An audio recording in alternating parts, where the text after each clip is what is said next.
안녕하세요. 고준의 지혜 TV입니다. 구독과 좋아요 부탁드립니다. 옛날 어느 인적 없는 산길을 다 해진 옷에 달랑 개나리 옷짐 하나 메고 가다 서다를 반복하며 뭐라도 찾는 듯이 이리저리 두리번거리는 사내가 있었다.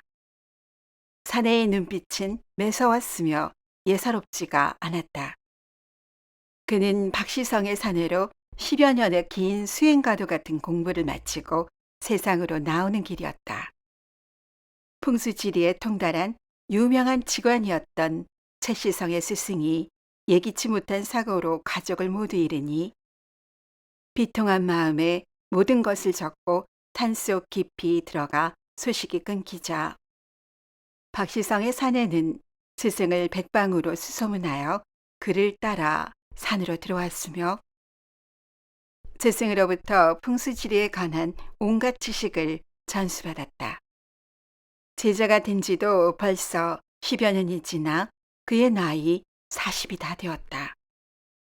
그의 장래를 걱정한 스승은 제자에게 여기를 떠나 그동안 닦은 재주를 세상에 펼치며 일가를 이루어 행복한 인생을 살라고 말하였다.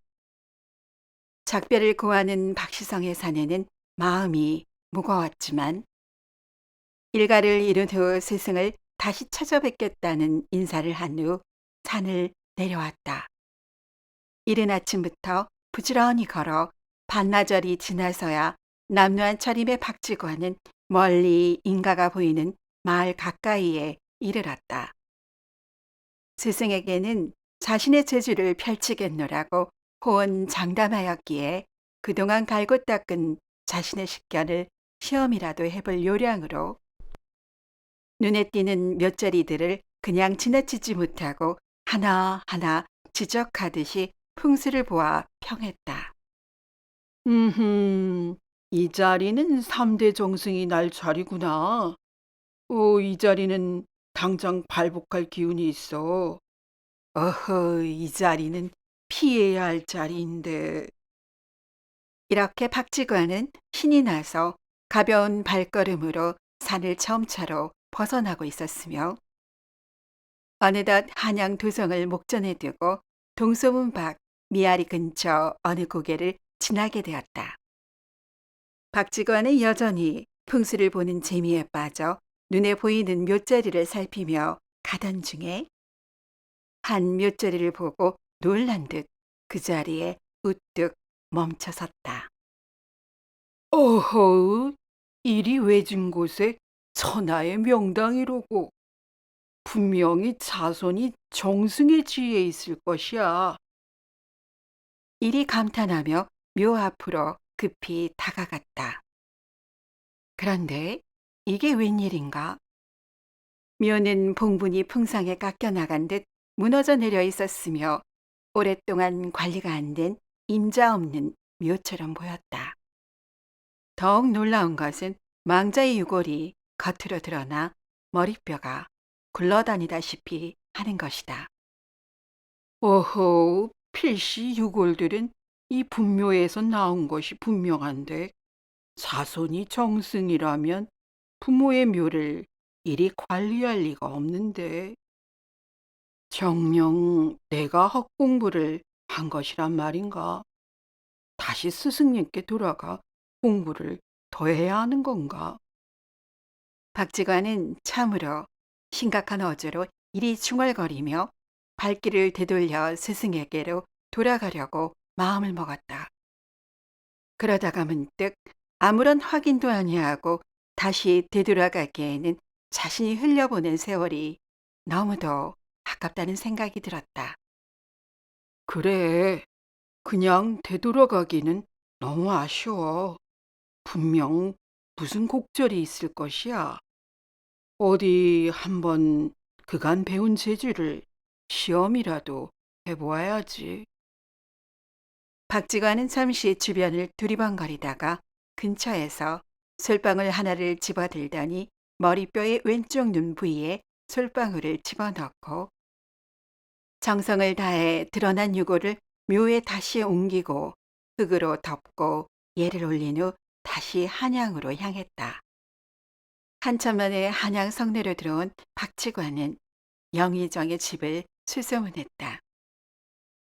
현재 영의정은 김씨성의 정승인데 제골에 살고 있다는 말을 듣고 혼잣말을 하며 그리 향했다. 그래, 그 묘자리는 편임 영의정의 선사님의 틀림없을 게야. 만약 아니라면 내 다시 스승님께 돌아가리라. 일이 급히 물어 도착한 김정승의 집은 과연 소술 때문에 겉으로 보기에도 가세가 대단했다. 그런데 어찌된 일인지 대문이 사람들의 출입이 빈번하고 하인들의 얼굴에 수심이 가득했다. 박지관은 급히 지나가던 하인 하나를 붙잡고 묻자 오늘 집주인인 김정승이 등청한 후에 갑자기 왼쪽 눈의 통증이 극심해져 퇴청한 후 자리에 누웠는데 장안의 용화기로 소문난 의원이 모두 다녀가고 궁에서 전의도 다녀갔다는 것이다. 이를 듣고 박지관이 뭔가 생각한 듯 하인을 붙잡고 말했다.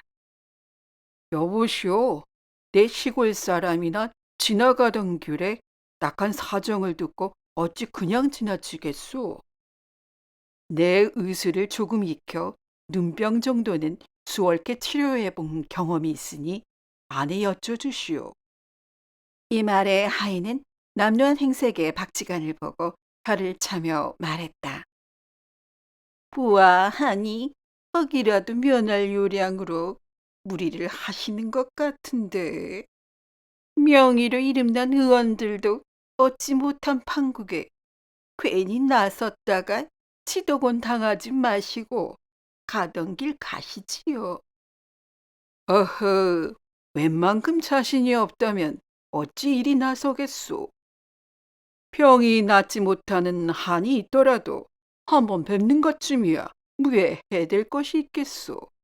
그러지 마시고 한번 여쭤나 주시오 그려.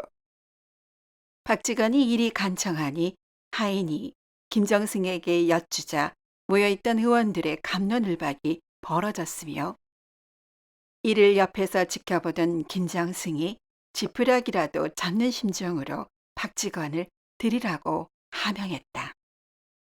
페포 파립의 궁색한 행색의 박지관을 보고 의관들은 제까짓게 무슨 수가 있겠냐는 듯이 비웃고 길을 내주지도 않자 박지관은 거침없이 자중을 해치고 가까스로 앉아있는 김정승 앞에 앉았다. 여보시오, 정녕 그대가 내 아픈 눈을 치료할 수 있겠소? 어허, 대감. 제 손이 대감의 눈이를 몇 번 쓰다듬으면 바로 통증이 가실 것입니다. 어디? 이리 말하며 김정승의 왼쪽 눈 위로 손을 올려 한 차례 쓰다듬으며 지나간 후에 대감, 좀 통증이 덜해진 듯하면서 시원하진 않으신지요? 글쎄요, 좀 나아진 것 같기도 하고. 박지관은 연이어 몇 차례 손으로 김정승의 눈을 쓰다듬으며 이리 하면 잠시 후 나을 것이니 아이 염려치 마십시오. 그리고 처방을 위해 제가 잠시 밖에 다녀올 것이니 움직이지 마시고 누워 계십시오. 이리 말하고 박지관은 급히 동서문 밖 미아리 근처에 그 묘소로 가서 유골에 넣어 놓았던 솔방울을 꺼내고 다시 흙으로 덮고 예를 올린 후 불이 나게 다시 김정승 집으로 향했다. 그 사이 김정승의 눈은 씻은 듯이 낫게 되었으니 모여있던 의원들은 다들 아무 말도 못하고 있었다. 어허, 그 처사가 참으로 영예로구먼. 눈 몇 번 쓰다듬었을 따름인데 그나저나 어디를 갔기에 이리 안 오시는가? 김정승이 이리 말을 하니 모여있던 의원들은 얼굴이 붉어지며 하나둘씩 자리를 피했다. 이어 박지관이 숨을 헐떡이며 들어오자 김정승은 반가이 맞으며 치사했다. 과연 선생은 명의가 틀림없소. 화타나 편작가도 비견될 듯하에다. 허허. 김정승은 박지관을 극찬하며 원하는 만큼 머물다 가도록 사랑채의 좋은 방을 내주었다. 이후로도 김정승은 퇴청한 후에도 박지관을 극진히 접대하며 밤이 늦도록 이런저런 이야기를 나누었다. 선생, 어디서 그런 신통한 의술을 공부하셨습니까? 대감, 실은 제가 의원이 아니오라 풍수쟁이옵니다. 의술을 잘 몰라도 지술을 10여 년을 초명한 스승께 배워 빠지지 않습지요. 오호, 그랬던가요? 그럼 어디 내일은 저의 선산을 한번 발걸음해 보시지 않겠습니까? 이리 말하니 박지관은 잘되었다 싶은 생각에 다음 날 따라 나섰다. 그런데 이게 웬일인가? 박지관의 예상과는 달리 김정승은 남쪽으로 향해 경기도 광주 외곽의 산으로 가는 것이 아닌가. 자, 어떠십니까? 이만 하면 꽤 괜찮은 지세이지요. 이곳이 바로 우리 가문의 선산입니다. 이곳이 아버지의 묘이고 위쪽으로 할아버지의 묘가 있답니다. 잘 관리된 묘들을 자랑이라도 하듯이 말하며 은근히 박지관을 바라보던 김정승은 약간 당황했다. 박지관이 동의하기 어렵다는 듯이 인상을 찌푸리고 심각한 표정으로 아무 말도 안 하고 있었기 때문이다. 대감, 비록 묘역이 잘 관리는 되었으나 이 선산은 대감의 선산이 아니옵니다. 박지관은 비록 선산이 잘 관리되었으나 결코 정승이 나올 묘자리가 아니라는 생각에 단호하게 말한 것이다. 이 말을 듣고 김정승은 너무 황당해하며 항변하였으나 박지관이 뜻을 굽히지 않으니 기가 막혀 헛웃음을 연신 웃을 뿐이었다. 대감, 아무래도 수생의 판단이 틀림없사옵니다. 참으로 황송한 말씀이오나 대감의 선사는 반드시 다른 곳에 있사옵니다. 필시 대부인께서는 그 연유를 아실지도 모르니 한번 여쭤보시지요. 김정승은 자신의 팔순노무를 들먹이는 박지관의 원사가 불쾌하였으나 박지관이 범상치 않다는 생각에 마냥 무시할 수도 없는 노릇이었다. 밤이 되어 김정승은 팔순이 넘은 어머니를 찾아뵙고 주변을 물린 후 어머니께 낮에 선산에 가서 박지관과 오갔던 이야기들을 전했다. 이어 김정승은 어머니의 안색을 살피며 자세를 고쳐 앉은 뒤 어머니께 여쭈었다. 어머니, 혹여 박지관이 우리 집안 선산에 대해 품은 의혹을 풀어줄 실마리를 알고 계신지요? 부디 제가 알지 못한 일들이 있다면 솔직히 알려주십시오. 이를 들은 노무는 괴로운 듯 넉놓은 표정을 짓더니 연신 눈물을 흘리는 것이다. 어머니와 얼굴을 마주한 아들 김정승은 어머니의 눈물 어린 고통스러운 얼굴에 무슨 사연이 있다는 것을 직감으로 느꼈다.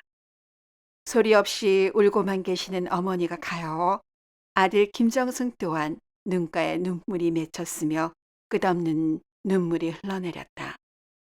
이 나라 1인지하 만인지상의 지위라는 영의정의 자리에 앉은 아들의 두 뺨에 흐르는 눈물을 본 노모는 아들의 두 손을 꼭 부여잡으며 흐르는 눈물을 참고 굳은 결심을 한 듯 좌우를 살피더니 나지막이 조심스럽게 말을 꺼냈다. 얘야, 이 애미가 그동안 차마 너에게는 말 못할, 아니, 어느 누구에게도 말 못할 일이 있었구나. 내 일찍이 손이 귀한 이 집안의 시집와 손을 잇지 못하던 차에 너희 아버지께서 며칠 멀리 지방에 출타 중이시던 때 어느 날 밤 정체 모를 괴한이 월담하여 이 어미를 욕보인 후에 달아난 일이 있었단다. 너무나 큰 충격에 휩싸여 어느 누구에게도 말 못하고 차라리 세상을 버릴까도 생각했으나 그때 태기가 있어 차마 그리하지 못하고 만삭이 되어 너를 보았구나. 이 말을 듣고 김정승은 놀랐으나 노모께서 더욱 걱정할 것을 염려하여 내색하지 않고 조용히 고개를 숙였다. 그런 일을 당한 것을 남이 안다면 필시 집안의 이씨는 땅에 떨어질 것이고 너의 아니마저 이태로워질 것이 뻔했는지라. 모진 목숨을 지금까지 부지하며 꾹 참고 살아왔건만 세상에 숨길 일이 없다더니 지금에야 너에게 그 일을 얘기하게 되고 말았구나. 얘기가 여기에 이르자 지난 수십 년의 세월을 힘들어하며 참아내었을 노모를 생각하니 억장이 무너지는 듯하였고 자신이 어머니께 불행을 안겨드린 것 같은 복잡한 심정에 쌓였다. 하지만 진중한 김정승은 감정을 전혀 내색하지 않고 의혹의 마지막 단추인 자신의 생부를 알아야 한다는 생각에 어머니께 여쭈었다. 잘 알겠습니다, 어머니. 그러면 저의 생부는 따로 있다는 말씀이온데 혹여 어디 사는 누구인지, 만약 돌아가셨다면 그 묘소라도 알 수 있겠는지요? 이 말에 노부는 힘없이 고개를 흔들었다. 생부가 누구인지도 또 그런 일이 있은 후로 다시는 보지 못했구나. 김정승은 더는 어머니를 괴롭혀서는 안 되겠다는 생각에 알겠다는 한마디를 하고 물러나왔다. 이어서 김정승은 자빈을 물리고 박지관을 은밀히 방으로 불렀다. 김정승은 박지관에게 어머니의 사연을 전한 후에 상기된 얼굴로 한숨 지으며 말했다. 지난 일을 참으로 귀신같이 맞추셨소이다. 허나 이러한 사정을 알고 어찌 가만히 있을 수 있겠소. 비록 용서받을 수 없는 일을 저질렀으나 내게 세상 빛을 안겨준 친부인데 어찌 예를 갖추지 않을 수 있겠소. 혹시 그분의 묘소가 어디에 있는지 알 수 있는 방도가 있겠소. 이 말에 박직원은 고개를 끄덕였으며 다음 날 김정승은 조정에 휴가를 내고 박지관과 단둘이 길을 나섰다. 박지관은 김정승을 예의 미아리 근처 묘소로 안내했다. 이미 박지관의 말을 신뢰하는지라 김정승은 묘소 앞에서 3번 읍하고 2번 절하여 예를 올렸다. 이를 옆에서 지켜보던 박지관은 김정승의 담백하고 솔직한 행동에 감동하였으며 10년 공부 후 산에서 내려와 묘소를 발견하고 자신의 재주를 시험하려 한 저관의 이야기를 모두 털어놓았다. 김정승은 한 번 더 놀라워했으며 박지관의 비범함에 감탄하며 집에 들어와 많은 재물을 주어 치사했다. 대감, 비록 제가 작은 재주로 잊혀진 묘를 알려드렸으나 불행한 과거사를 들춘 허물 또한 적지 않으니 어찌 대가를 바라겠습니까? 박지가는 이리 말하며 한사코 재물을 받지 않았으며 만류하는 김정승의 손을 뿌리치고 길을 떠났다. 김정승은 생부의 묘소를 중수하였으며 자신의 출생의 비밀은 어머니와 자신의 가슴에 묻기로 하였다. 한평생 힘들었을 노무를 이루하였으며 정성을 다해 어머니를 모셨다. 또한 자신이 근본 없는 태생이라 더는 영의정의 소임을 다하는 것이 적절치 않다는 생각에 병을 핑계로 자직을 청하였으나 김정승의 됨됨이를 높이 보고 신임한 임금은 수차례에 걸친 김정승의 사직의 청을 수락하지 않았다. 오히려 오랫동안 정승의 자리에 머물며 임금을 잘 보필하였고 백성들의 마음을 헤아려 선정을 베풀었다고 전해진다. 오늘도 이야기를 시청해 주신 여러분께 감사드립니다. 재미있는 이야기로 곧 찾아뵙겠습니다.